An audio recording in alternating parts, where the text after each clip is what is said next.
British Columbia Institute of Technology acknowledges that our campuses are located on the unceded traditional territories of the Coast Salish nations of Musqueam, Squamish, and Tsleil-Waututh.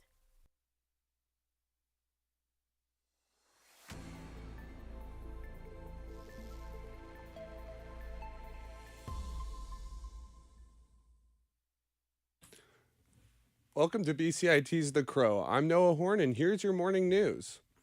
Vancouver Canucks president Jim Rutherford plans to shift to a different role next month. Rutherford says he will stay with the club as an advisor and alternate governor. The Canucks are expected to rebuild after finishing at the bottom of the standings and landing the third overall pick in the 2026 NHL draft. BC Hydro says the recent uptick in warm weather has spiked energy demands to the highest level it has ever seen in May. The utility says electricity demand has risen to 7,600 megawatts as air conditioners and fan usage surges.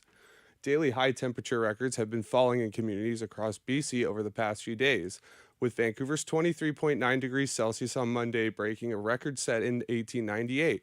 Meteorologists say temperatures should cool gradually over the next few days before rising again during the weekend.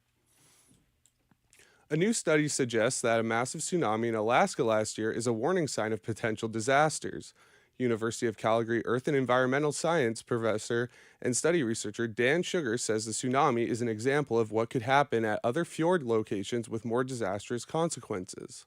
So, like on the West Coast, we do have, Prince Rupert and Port Alberni. Like we do have towns at the heads of some of these fjords. There's also a pretty big ecological impact. There's a lot of trees that got completely obliterated and habitat and probably animals, et cetera, that got obliterated by this tsunami.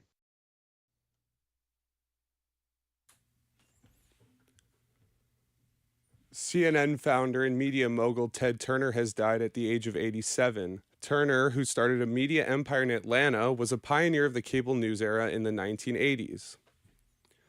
Police say an Alberta man who served time for child sexual offenses was seen at a library looking at images of children just moments after being released from custody. Lethbridge police say a 47-year-old man was released last Friday at 7 a.m. and was spotted just before noon using a social media account at the library to view the images. Police say the man had been issued a lifetime prohibition order that included restrictions on social media and other internet use. After being convicted of sexually assaulting and exploiting two girls in 2021 and 2022, the man is back in custody, has been charged with 4 counts of failing to comply with a prohibition order. And now AP correspondent Charles De Ledesma reports on the rising concerns around the hantavirus aboard a cruise ship off Cape Verde. In an AP interview, WHO epidemiologist Maria Kehova says her team reckons it's most likely patients have been affected with the Andes strain of hantavirus. We assumed from the beginning that this was the Andes strain because the ship started off in Argentina and then it was moving through islands up the coast of Africa. And it's a wildlife expedition. So many of these individuals, they were stopping at islands, they were doing bird watching. There's some rodents on some, there are not others. 3 patients with suspected hantavirus have been evacuated from the cruise ship to the Netherlands, as the vessel at the centre of a deadly outbreak remains off Cape Verde, with nearly 150 people on board waiting to head to Spain's Canary Islands. 3 people have died and 1 body remains on the ship, the WHO says. 8 cases have been recorded so far, 3 of them confirmed by medical testing. I'm Charles De Ledesma. The United States and Iran appear to be moving closer to an initial agreement to end the war. U.S. President Donald Trump is pressuring Tehran with threats of a new wave of bombing if a deal is not reached. Trump posted Wednesday on social media that the 2-month war could end soon and that oil and natural gas shipments disrupted by the conflict could restart. But he said that depends on Iran accepting a reported agreement that the president did not detail. And women's pro hockey is coming to Hockeytown with PWHL adding an expansion franchise in Detroit. Detroit's selection is the result of the tight relationship with the PWHL has with the city's Ilitch family, whose holdings include the Red Wings, and the success the league has enjoyed in playing 4 neutral site games at the NHL team's home. The PWHL also announced Detroit will host the league's draft and awards ceremony in mid-June. Detroit's addition grows the PWHL to 9 teams. Those were your morning news stories. I'm Noah Horn, and you're listening to BCIT's The Crow.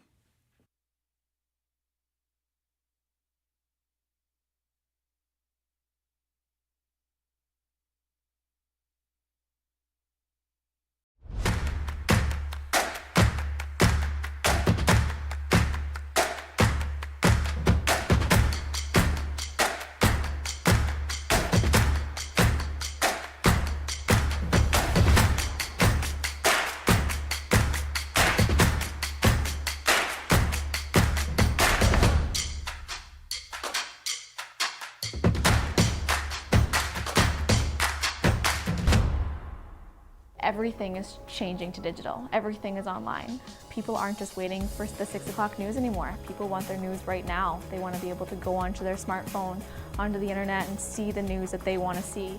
Vancouver is growing at, a really rapid rate, the Lower Mainland even, and with the tools that we're given here, we're able to cover all of that. Welcome to BCIT Magazine. I'm Radhika Sikka-King. In the program, they really leave it up to you. I mean, the help is there when you need it, figuring out how to use the programs like Premiere, Audition, and figuring out how to use the cameras. But it's up to you to sort of experiment and figure out what you can do when you go out in the field. They brought candles and flowers to remember the student who lost her life yesterday. Theresa May says the international community condemns Moscow. They really make sure that you know the basics and you are able to put out a quality product. I'm Brady Tretanero. And I'm Radhika Sikka-King. Thank you for tuning in to BCIT Magazine.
Maple Leafs are preparing to draft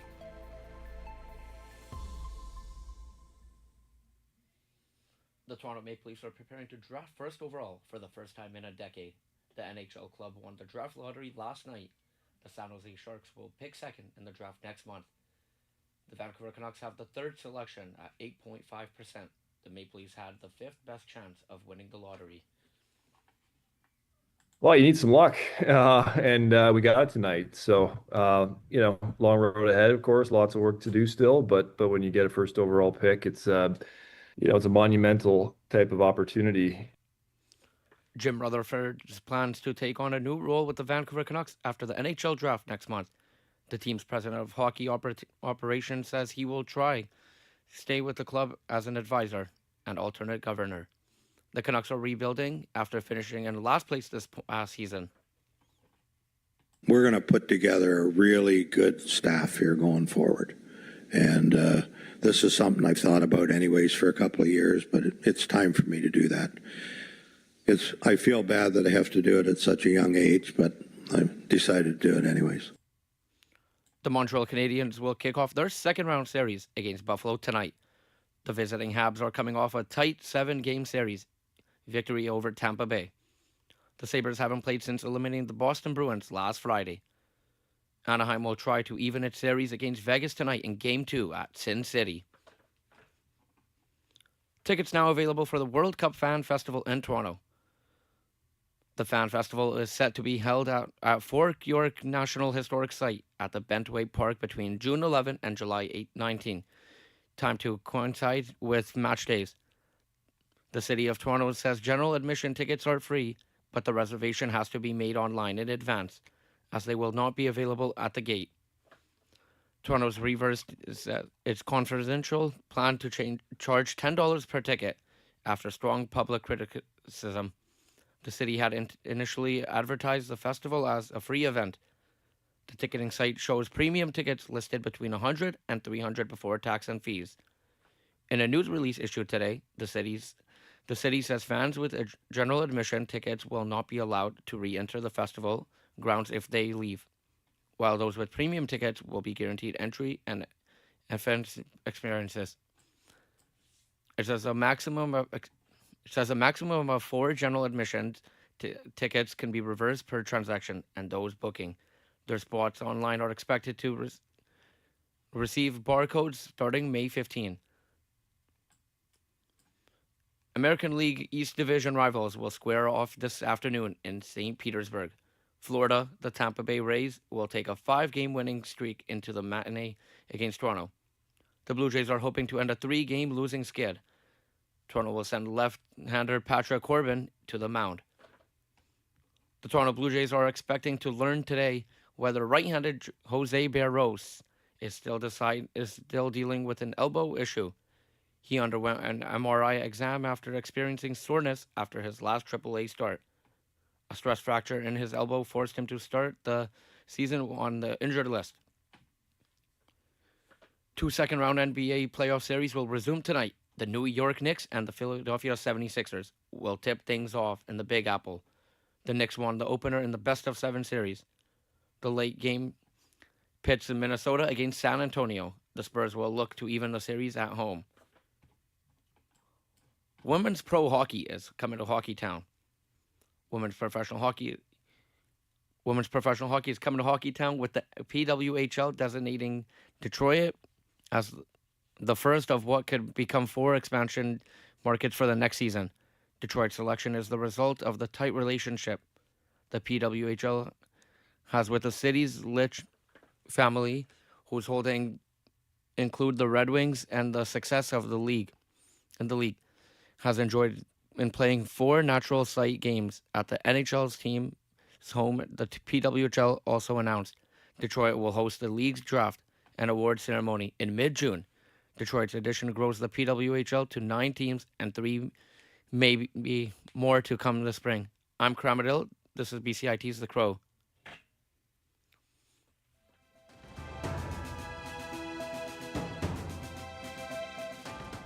Stay tuned for more on BCIT's 1680 The Crow.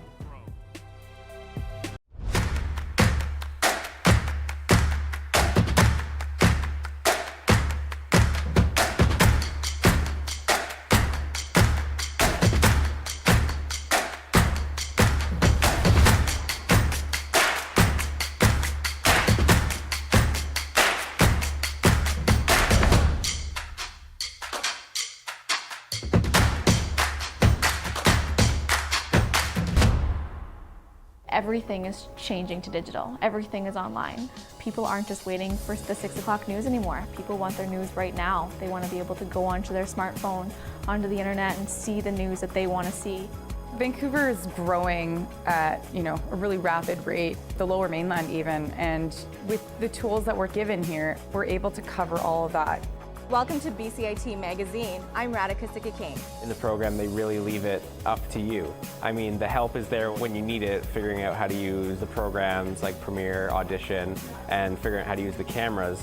But it's up to you to sort of experiment and figure out what you can do when you go out in the field. They brought candles and flowers to remember the student who lost her life yesterday. Theresa May says the international community condemns Moscow. They really make sure that you know the basics and you are able to put out a quality product. I'm Brady Tretanero. And I'm Radhika Sikikane.